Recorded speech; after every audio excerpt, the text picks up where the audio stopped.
So they just re-released a Dragon Quest III remake, and most people don't in America don't play Dragon Quest. It's just a fact. But apparently, no one at all is playing the game. Again, another symptom of modern gaming. And again, Dragon Quest is a one of those types of games where you beat the game and you finished. But it's mostly gonna be the hardcore fans buying the game. But a lot of people were pissed off a lot of the changes in Dragon Quest, you know, as well because of they covered up the characters more to make them less sexual, or they say okay, this is even more heinous. They removed the crosses in places that were tridents. Of course, the greatest sin of all.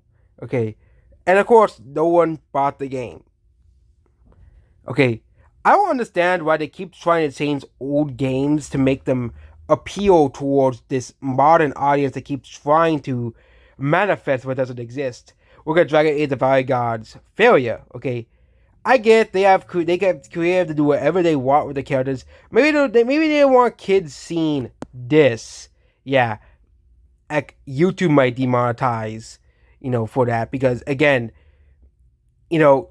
stuff like that can affect YouTube and streamers, obviously as well, making the characters more YouTube friendly, which again sucks, but it's a reality we have to accept. But it seems that most of the Dragon Quest audience is not interested in the newest Dragon Quest remake. Again, remakes typically don't sell as well as a new game, which isn't too surprising. Very, very, very few times where a remake actually sells well. Usually, it's either a remake of like a failed console, for example, all the Wii U ports to the Switch, or a remake of a game that gained a cult following and became really popular following the remake, like Lollipop Chainsaw Repop is an example of that.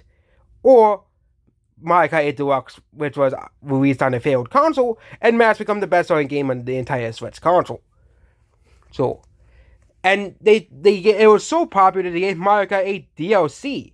Okay, but usually remakes don't do well. Most of the people who go to buy the remake are going to be the core fans, anyways.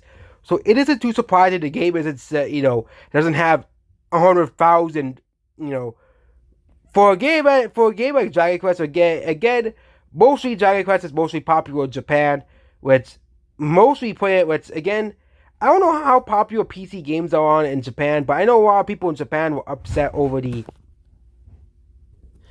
Cause it's so funny that the sense that these people, like, I don't understand why people are so obsessed with having female characters be sexy in video games. Like, the characters are not real, okay? Like, I don't want the characters to be ugly, but I don't want them to look like unrealistic characters. I want them to look like realistic people. I want like a fine line in the middle, but people will be like, but then the characters look like there's no winning that argument with those people. But a lot of the characters in video games do look pretty ugly. Like in the newer video games, they do look pretty ugly. Like they look like the Concord characters, for example. All of them, every single last one of them, they all look ugly. All the Concord characters. But yeah, it is so funny that no one is playing this game. But again, this is a single player game, so it's not gonna have so many players, and it wasn't as advertised like Elden Ring. Okay, so actually 17,000 is pretty good for a game that was barely advertised outside of the community that already exists around Dragon Quest. Goodbye.